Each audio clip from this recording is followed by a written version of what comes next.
Hi everyone, this is Bob with CellTechProductions.com. Welcome to part 2 of my series on music theory for songwriters and producers. In this video, we'll take a closer look at the major scale. So let's get started.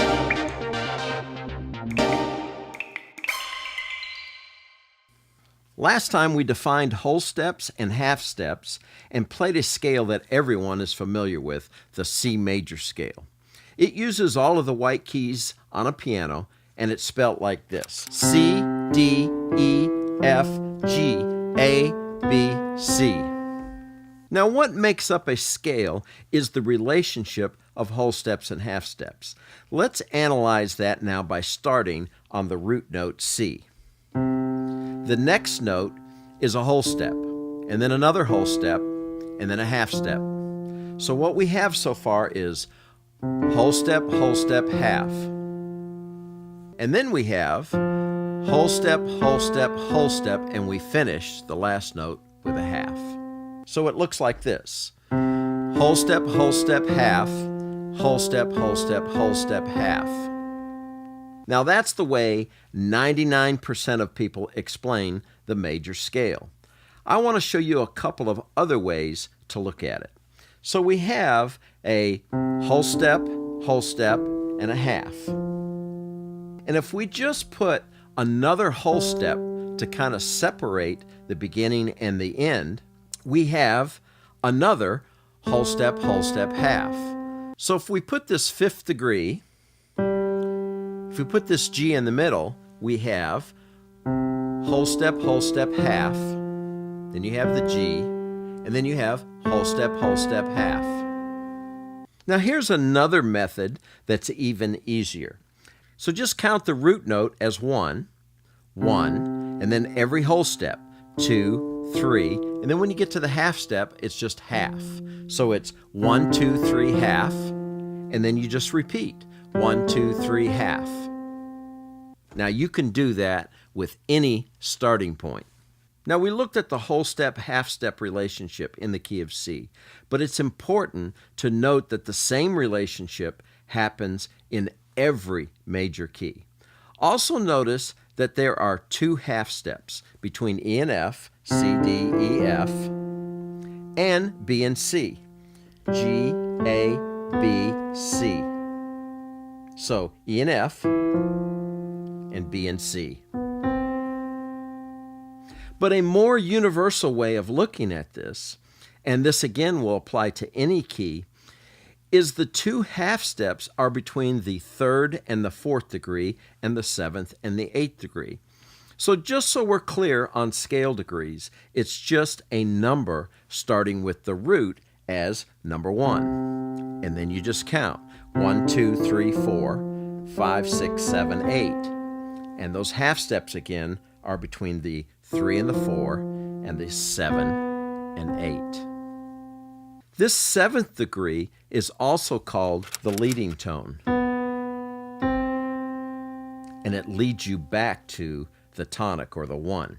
Now, to understand the power of this leading tone and that half step, listen to the tension if I don't resolve the seventh back to the 1. Check this out.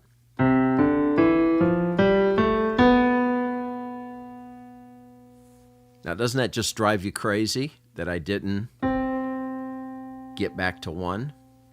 So that's the power of that leading tone and that half step.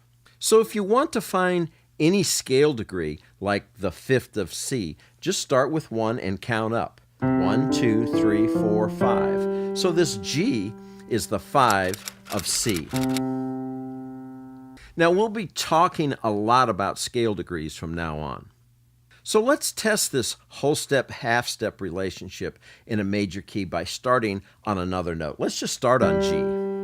And let's do this: whole step, half, whole step, half. Now what happened in the key of G? You saw this F sharp was in the key of G. So we could say that the key of G has one sharp key, and that's the F sharp. Now, why does it have that F sharp anyway? It's because we have to have that same relationship of whole steps and half steps that make up the major scale. So whole step, half, whole step, and this from here to here is another whole step. We need that before we do the half step to finish. Plus that, we now know that this 7th degree is also the leading tone. That has to be a half step below the root to give us that leading tone back to G. So that's why this scale is spelled with an F sharp. We'll get into spelling scales in more detail with future videos, but for now, just know that spelling scales must have every letter name and no repeats. This same note is also G flat, right? Why do we call it F sharp? Because we already have a G note. We can't make this a G flat and a G. So we call this F sharp. Let's try another one. How about in the key of F? And let's try that method of counting I said earlier, 1, 2, 3, half, 1, 2, 3, half. Let's see how that works. 1, 2, 3, half, 1, 2, 3, half. Hey, that worked pretty well. But we also noticed that we have a B flat. So we could say in the key of F, there's one flat. It's B flat. Why is that a B flat and not an A sharp? This is the A note. This is A sharp. This is also B, and it's B flat. Well, when we spell starting with F, F, G, A, we already have an A. So I said we couldn't repeat. We have to have every letter name, and we can't repeat any. So F, G, A, that has to be a B. We've already played A, so it's a B flat. Now we'll cover sharps and flat keys in more detail in the next few videos. Now let's apply what we've talked about so far on the piano roll in the DAW. And let's expand this out. Now I'll start here with my pencil tool. So we'll start on C here. So if I'm going to spell this scale of C, I want to go whole step, half, whole step, whole step, and half. Let's play it. Perfect. So let's take a look at the couple of other ways I said we could do this. I said it was symmetrical, the front and back. So let's just take these 4 notes out of here, and we see we have whole step, half. If I take these and just copy them, and in Logic I'm holding the Option key down and just moving them up here to the 5th degree, so that's 1, 2, 3, 4, 5, and now I have whole step, half again. And so you can see that how we started and how we ended, and we'll play it again.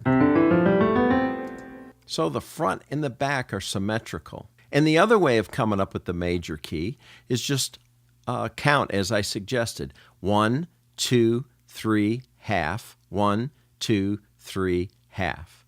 And that works no matter where I go. I'm going to select them all. I'll delete this, and let's just go to G here. So I'm going to select my pencil tool and go 1, 2, 3, half, 1, 2, 3, half. That's the G major scale. Easy. We're going to be working a lot in the piano roll in this series, and eventually I'm going to mix in some tips and tricks that you can use when working in the piano roll. So there you go, guys, the major scale in C. Let me know if you have any questions. Please like and subscribe, and head over to celltechproductions.com and get on the email list for more great content. And I'll see you next time.